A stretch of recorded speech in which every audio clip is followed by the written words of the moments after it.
मैं देशवासियों को विश्वास दिलाता हूं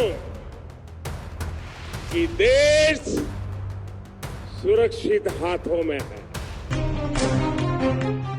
पाकिस्तान के ग्वादर में चीन का कब्जा, श्रीलंका के हम्बनटोटा में चीन का कब्जा, बांग्लादेश के कॉक्स बाजार में चीन का कब्जा, म्यांमार में तख्ता पलट होने से चीन का दबदबा, भारत के साउथ वेस्ट में चीन का सीपीईसी कॉरिडोर और ईस्ट में खुद चाइना, मालदीव समेत भारत के पड़ोसियों को कैसे बरगला रहा है चीन। हाल ही में पीएम मोदी के लक्षद्वीप दौरे के बाद उन पर मालदीव के नेताओं ने आपत्तिजनक टिप्पणी की। बदले में भारतीय हस्तियों और आम नागरिकों के बॉयकॉट मालदीव मूवमेंट पर वहां के राष्ट्रपति मुइज्जू का बयान आया कि मालदीव छोटा जरूर है, लेकिन ये उसे बुली करने का लाइसेंस नहीं है।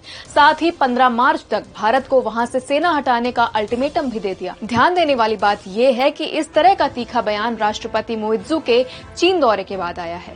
अब बात श्रीलंका की। हाल ही में रणनीतिक रूप से श्रीलंका के सबसे जरूरी पोर्ट हम्बनटोटा में चीन की नौसेना ने दबदबा कायम कर लिया। इतना ही नहीं, वहां की सरकार ने उस पोर्ट पर चीन को पेट्रोलियम रिफाइनरी प्लांट बनाने की भी अनुमति दे दी।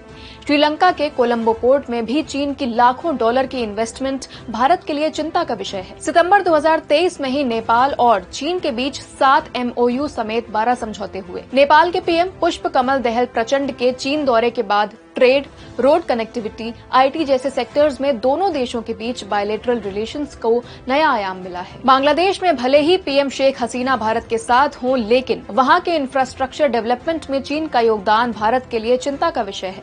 इतना ही नहीं, ब्रिक्स समिट के दौरान शी जिनपिंग ने शेख हसीना को यह आश्वासन दिया कि वो बांग्लादेश में बाहरी इंटरफेरेंस का सख्ती से विरोध करेगा और इकोनॉमिक साझेदारी मजबूत करेगा। बात करें भूटान की, तो चीन उसे लगातार अपने बहकावे में लेने की कोशिश कर रहा है। भूटान के राजा का चीनी दौरा और फिर 2 बड़े ऐलान, चीन से सीमा विवाद पर समाधान और डिप्लोमेटिक रिश्ते बेहतर करने का प्रयास। ये चीन और भूटान की बढ़ती नजदीकियों का ही सबूत है।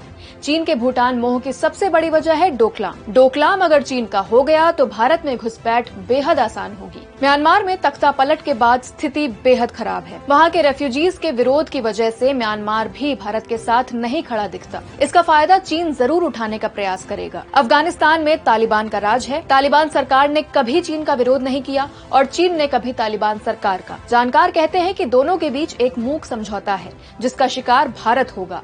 इसके अलावा ईरान इजराइल का दुश्मन है और भारत इजराइल का सपोर्ट कर ईरान से भी दुश्मनी ले रहा है। बचा पाकिस्तान, जिस पर चीन का कंट्रोल किसी से छुपा नहीं है। भारत का हर एक पड़ोसी चीन के बहकावे में आता दिख रहा है। अगर समय रहते भारत ने जरूरी कदम नहीं उठाया तो ये भारत के लिए बड़ा खतरा साबित हो सकता है।